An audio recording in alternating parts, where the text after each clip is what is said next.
శ్రీమాత్రే నమః. సద్గురు జ్యోతిషాలయం నుంచి ఒక విశ్లేషణ. మార్చి 29, 2020 తారీఖున షష్టగ్రహ కూటమి ఏర్పడుతుంది. గురుగారు దీని గురించి చాలా చెప్తున్నారు. దీనివల్ల ఏమైనా అపార్థాలు జరుగుతాయా లేదా ప్రళయం జరుగుతుందా అని అందరూ నా దగ్గర ప్రశ్నిస్తున్నారు. ప్రళయం జరుగుతుందా కాదో తెలియదు, కానీ మీరు ప్రళయంలో పడకండి. ఫస్ట్ మీరు అన్నీ చూసి రకరకాల ప్రశ్నలతో మీరు సతమతమవుతున్నారు. అలా అవ్వకండి, రిలాక్స్గా ఉండండి. ఏమవుతుందో దీన్ని చాలా క్షుణ్ణంగా విశ్లేషించి నేను మీ ముందుకు వచ్చాను. గతంలో 2019 డిసెంబర్ 25వ తారీఖున షష్టగ్రహ కూటమి ఏర్పడింది. ఆ తర్వాత కరోనా మహమ్మారి విజృంభించి విలయతాండవం చేసింది.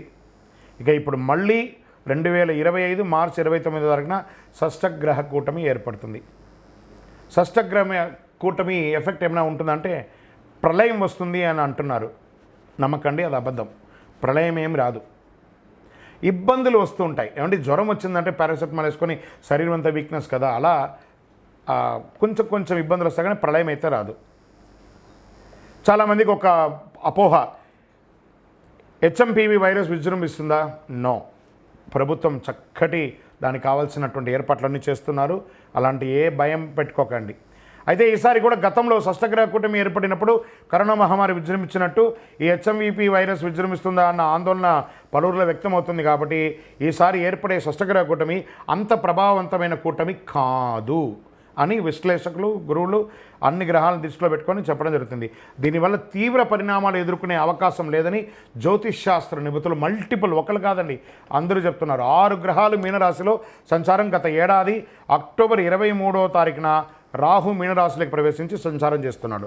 జనవరి 28వ తారీఖున శుక్రుడు మీనరాశిలోకి ప్రవేశించాడు. ఇక ఫిబ్రవరి 28వ తారీఖున బుధుడు మీనరాశిలోకి మార్చవుతున్నాడు. మార్చి 15వ తారీఖున రవి మీనరాశిలోకి వస్తున్నాడు. మార్చి 28న చంద్రుడు మీనరాశిలోకి వస్తున్నాడు. మార్చి 20వ తారీఖున శనిదేవుడు మీనరాశిలోకి సంచరిస్తున్నాడు. సో మీనరాశి వాళ్ళు కొంచెం జాగ్రత్తగా ఉండండి. ఎక్కువ గ్రహమాలికా యోగం అంటారు. ఈ గ్రహాలంతా కూడా 1 by 1 ఇలా వేసి మాలలాగా ఏర్పడింది. గ్రహమాలికా యోగం అంటారు దీన్ని.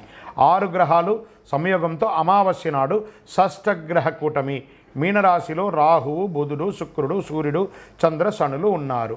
ఈ 6 గ్రహాలు సంయోగం చెందడం వల్ల షష్టగ్రహ కూటమి ఏర్పడిందని దాని అర్థం.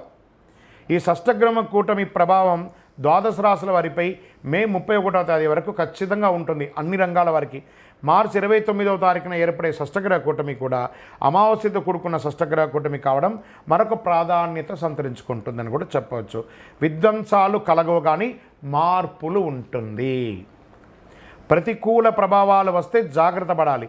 షష్టగ్రహ కూటమి ఏర్పడిన మీనరాశిలో గ్రహాల స్థానాలను బట్టి రాజకీయంగా కాస్త చిరు సంక్షోభాలు ఏర్పడే అవకాశాలు ఉన్నాయి. ఇతర రాశులతో ఆయా గ్రహాలు ఏ స్థానంలో ఉన్నాయో తెలుసుకోవచ్చు. దాన్ని బట్టి నెగిటివ్ ప్రభావం ఇచ్చే జాగ్రత్తల పరిహారాలు పాటిస్తే మంచిది. ప్రకృతి విలేపాలు చిన్నగా జరుగుతుంది. భారతదేశంలో అంతగా ప్రకృతి విలేపాలు ఉండకపోవచ్చు. ఎందుకంటే మీనరాశిలో షష్టగ్రహ కూటమి రావడం అనేది గ్రహమాలికా యోగం ద్వారా ఉన్నది కాబట్టి మన యొక్క భారతదేశంలో అంతగా ఉండకపోవచ్చు. విదేశాల్లో కాస్త జలప్రళయం, సునామీ, భూకంపం లాంటిది వస్తే రావచ్చు.